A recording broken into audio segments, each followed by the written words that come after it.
Hi there guys, I thought I'd do a quick video on what gear I actually use. Now, I ummed and ahed about doing this video because it's a little narcissistic to do your own kind of rig rundown, but it's not the reason I'm doing it. I'm not trying to say, you know, I'm the great Ben Fletcher and this is the gear that I've got, and I'm not trying to say that the gear that I'm using is particularly amazing. It's just that this channel has a lot of gear sort of reviews or whatever, and I just wanted you to know that I don't own that gear. Neither have I been sent it by the companies. You know, it's not like my channel's big enough for that. I've just borrowed a whole bunch of gear from friends and then demonstrated it, you know, during the pandemic. But I wanted you to know that, you know, I haven't gone out and spent my money on that gear, and I'm not encouraging you to do that either. So my gear is actually very, very simple. Now, I have used more gear in the past, but what I'm currently using and what I'm going to be using for the foreseeable future is the Barbour small fry burn unit. I've been using that for the last 5 years. I got it for 55 quid on eBay. I use the DV Mark GH250, which is a relatively inexpensive solid state amp. I have the MXR Carbon Copy. This is a relatively recent acquisition. I've only had that about a couple of months.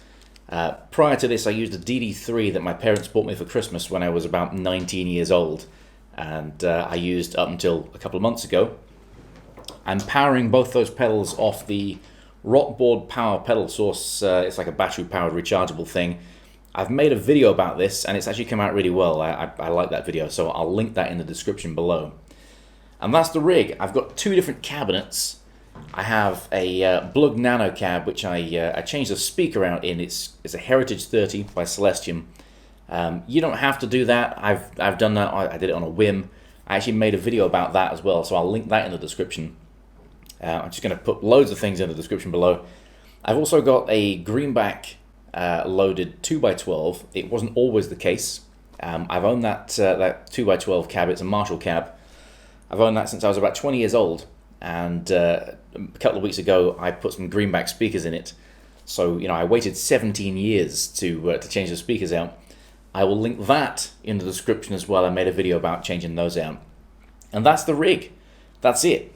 Drive pedal, amp, delay in the loop, and a choice of two cabinets, a 1x12 and a 2x12.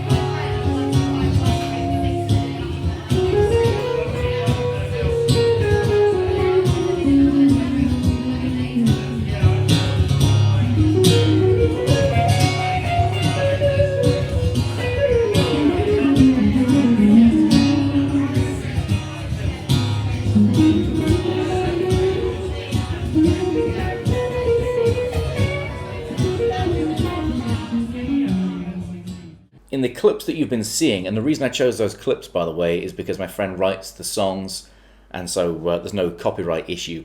In that instance, I'm running the amp clean. I've got the DV Mark running clean, and I'm running the burn unit into the front end of it. Now, the burn unit has a dynamics knob on it, which is basically compression. When I'm running the amp clean, I've got it really compressed. If I do a band gig, I'm using the 2x12 with the Greenbacks, and I'm running the amp dirty, and when I do that, I turn the dynamics knob up to where it is right now, which is fully uncompressed, because when you're stacking gain into gain, you're already going to get a good amount of compression. So it seemed like too extreme to have compression on the pedal, and then compression by stacking gain stages. In the past, I've used a Boss CS3 compressor, which I got off a mate for 20 quid, thanks Ed, and I stacked that with the burn unit into the clean channel of the DV Mark. I have owned many amplifiers. I'm not playing this one just because it's cheap, although that's a large part of it. I own two of these. I've got the other one in the recording rack down here that you might be able to see. I've had like 59 reissue Bassman, what else have I had? Pro Tube Twin, Pro Tube Super, Hot Rod DeVille, Hot Rod Deluxe, Blues Junior, Marshall 6101 Anniversary Combo, TSL, DSL, Laney Lionheart, Bogner Alchemist, which I still own, but it's broken. So I've owned a whole bunch of amps. I've probably had about 20 amps, but I like this one. It's small, it's practical, It sounds the way I want it to sound, and it costs 250 quid on Andertons. So, I mean, it does everything you would want an amp to do. There are other things that I will bring in occasionally, including things like this TC Ditto looper. I get some good usage out of this.